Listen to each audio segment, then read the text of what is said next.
Hello दोस्तों, स्वागत है आप सबका आपके अपने यूट्यूब चैनल तासू जी के ज्ञान में। दोस्तों, आज हम बात करने वाले हैं राजस्थान जीके के 50 वन लाइनर प्रश्नों पर। दोस्तों, इस वीडियो में राजस्थान जीके के 9 टॉपिकों को एक ही वीडियो में कवर करने की मैंने कोशिश की है। और इस वीडियो में सारे प्रश्न वन लाइनर होने वाले हैं, जैसे कि भौगोलिक स्थिति राजस्थान की, राजस्थान का एकीकरण, राजस्थान के प्रमुख नृत्य, नदियाँ, झीलें और राजस्थान के लोक देवता जैसे टॉपिकों से मैंने प्रश्न उठाए हैं। और ज़्यादातर प्रश्न बेसिक होने वाले हैं, तो इस वीडियो को ज़रा भी मिस मत करना यार। तो चलिए बिना टाइम वेस्ट किए शुरू करते हैं इस अमेजिंग से सेशन को। पहला प्रश्न है, राजस्थान में भीखाबाई सागवाड़ा नहर राजस्थान के किस नदी से जल प्राप्त करती हैं? तो इसका राइट आंसर होगा माही नदी से। अगला प्रश्न है, राजस्थान राज्य का क्षेत्रफल कितना है? तो ये तो सबको पता होगा, 3,42,239 वर्ग किलोमीटर। अगला प्रश्न है, जाखम बांध परियोजना किस नदी पर बनी हुई है? तो जाखम बांध परियोजना जाखम नदी पर ही बनी हुई है। अगला प्रश्न है, जाखम बहुउद्देशीय परियोजना राजस्थान के किस जिले में स्थित है? तो इसका राइट आंसर होगा प्रतापगढ़ जिले में। अगला प्रश्न है, किस जनजाति में समस्त गांव का मुखिया गमेती कहलाता है? तो समस्त गांव का मुखिया गमेती भील जनजाति के अंदर कहलाता है। अगला प्रश्न है, राजस्थान में तलाक को छेड़ा फाड़ना प्रथा किस जनजाति में कहा जाता है? तो इसका राइट आंसर होगा भील जनजाति में। अगला प्रश्न है, क्षेत्रफल की दृष्टि से राजस्थान का सबसे छोटा जिला कौन सा है? सबको याद होगा, धौलपुर। अगला प्रश्न है, राजस्थान के किस जिले में सावन भादो सिंचाई परियोजना स्थित है? तो सावन भादो सिंचाई परियोजना कोटा जिले में स्थित है। अगला प्रश्न है, राजस्थान की साक्षरता दर क्या है? राजस्थान की साक्षरता दर 66.11%। अगला प्रश्न है, राजस्थान के किस जिले में पीपलाद सिंचाई परियोजना स्थित है? तो पीपलाद सिंचाई परियोजना झालावाड़ जिले में स्थित है। अगला प्रश्न, राजस्थान की सबसे बड़ी जनजाति कौन सी है? तो राजस्थान की सबसे बड़ी जनजाति हो जाएगी भील जनजाति। अगला प्रश्न है, राजस्थान में लूणकरणसर लिफ्ट नहर किस नाम से जानी जाती है? तो राजस्थान जो लूणकरणसर लिफ्ट नहर है वो राजस्थान में कंवरसेन नाम से जानी जाती है। अगला प्रश्न है, भील जनजाति में कछाऊ कौन पहनता है? भील जनजाति में कछाऊ कौन पहनता है? तो महिलाओं का पहनने का वस्त्र है कछाऊ। अगला प्रश्न है, राजस्थान के शहरी क्षेत्र में कपिलधरा का मेला किस पूर्णिमा में लगता है? तो कार्तिक पूर्णिमा में लगता है। क्या होगा इसका राइट आंसर? कार्तिक पूर्णिमा। अगला प्रश्न है, किस शासक को मेवाड़ के बौद्धिक और कलात्मक उन्नति का श्रेय दिया जाता है? किस शासक को मेवाड़ के बौद्धिक और कलात्मक उन्नति का श्रेय दिया जाता है? तो राइट आंसर होगा महाराणा कुंभा। अगला प्रश्न है, किस राजस्थानी शासक को भागीरथ के उपनाम से जाना जाता है? किस राजस्थानी शासक को भागीरथ के उपनाम से जाना जाता है? गंगा सिंह जी को। अगला प्रश्न है, राजस्थान राज्य का सबसे बड़ा शहर कौन सा है? तो राजस्थान राज्य का सबसे बड़ा शहर है जयपुर। अगला प्रश्न है, राजस्थान के किस जिले में विलास सिंचाई परियोजना स्थित है? तो राजस्थान के 12 जिले में विलास सिंचाई परियोजना स्थित है, 12 जिले में। अगला प्रश्न है, क्षेत्रफल की दृष्टि से राजस्थान का सबसे बड़ा जिला कौन सा है? तो क्षेत्रफल की दृष्टि से राजस्थान का सबसे बड़ा जिला हो जाएगा जैसलमेर। अगला प्रश्न है, राजस्थान के किस जिले में भीम सागर सिंचाई परियोजना स्थित है?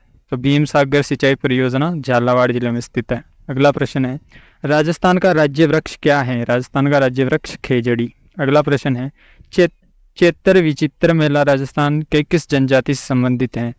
तो ये गरासिया जनजाति से संबंधित है। अगला प्रश्न है, राजस्थान के पश्चिम दिशा में कौन सा देश स्थित है? तो राजस्थान के पश्चिम में कौन सा देश है? पाकिस्तान।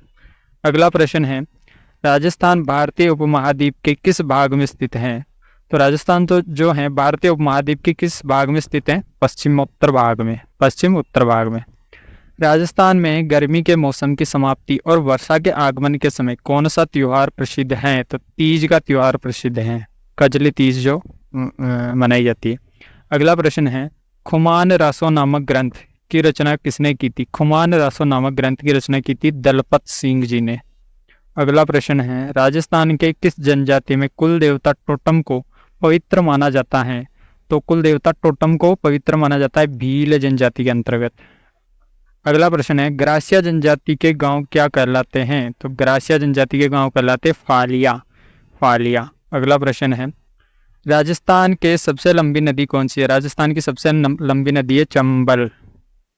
चंबल। अगला प्रश्न है, राजस्थान में भाकर बावजी फिर जनजाति राजस्थान में भाकर बावजी किस जनजाति के संरक्षण पिता माने जाते हैं? तो राजस्थान में जो है भाकर बावजी जो है किस जनजाति के संरक्षक पिता हैं? तो वो है गरासिया जनजाति, भाकर बावजी। अगला प्रश्न है, राजस्थान में किस जनजाति की संख्या सर्वाधिक है? तो राजस्थान में सबसे ज्यादा रहते हैं मीणा। अगला प्रश्न है, परवन सिंचाई योजना राजस्थान के किस जिले को सबसे अधिक लाभान्वित करती है? तो परवन सिंचाई योजना जो है कोटा जिले को सबसे ज़्यादा लाभान्वित करती है। राजस्थान में मिट्टी की मूर्तियां बनाने की हस्तकला का मुख्य केंद्र कहाँ है? तो मोलेला में जो है राजस्थान की मिट्टी की मूर्तियां सबसे ज़्यादा बनाई जाती हैं। अगला प्रश्न है, राजस्थान में हाथ की उंगलियों के ढप्पे देखकर दीवार पर जो चित्र बनाए जाते हैं, इस प्रथा को किस नाम से जाना जाता है? तो इस प्रथा को कहा जाता है थापा।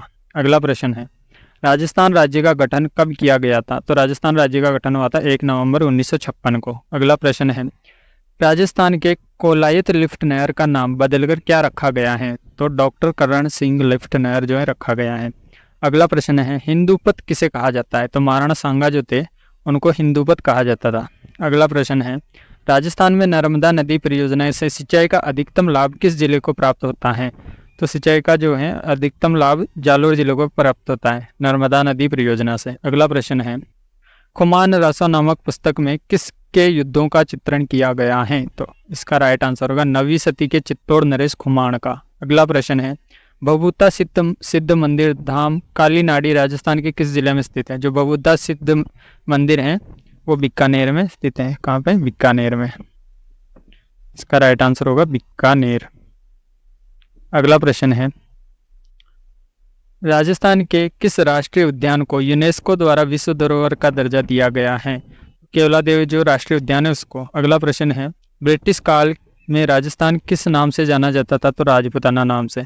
राजस्थान के किस जनजाति में प्रेम विवाह का प्रचलन सर्वाधिक है? गरासिया जनजाति में। अगला प्रश्न है, सागरमल गोपा को कब जेल में ही जिंदा जला दिया गया था? जो सागरमल गोपा थे उनको कब जिंदा जला दिया गया था? 4 अप्रैल 1946। सागरमल गोपा जो है जैसलमेर जिले से संबंधित हैं, उन्होंने गुंडा राज पुस्तक लिखी थी। अगला प्रश्न, बागड़ा बांध के जलाशय का क्या नाम है? तो गोविंद सागर जलाशय। बागड़ा नागल बांध जो है उसका क्या नाम है? गोविंद सागर जलाशय। अगला प्रश्न है, खुमान रासो कितने हजार चंदों का विशाल ग्रंथ है? खुमान रासो जो है कितने हजार चंदों का विशाल ग्रंथ है? 5000 चंदों का। अगला प्रश्न है, राजस्थान के किस जिले में सोमकादगर सिंचाई परियोजना स्थित है? तो उदयपुर जिले में। अगला प्रश्न है, ग्रासिया जनजाति के लोगों के घर क्या कहलाते हैं? तो उनके घरों को घेर कहा जाता है। अगला प्रश्न है, एक मिनट, राजस्थान शब्द का क्या अर्थ है? तो राजस्थान शब्द का अर्थ होता है राजाओं का स्थान।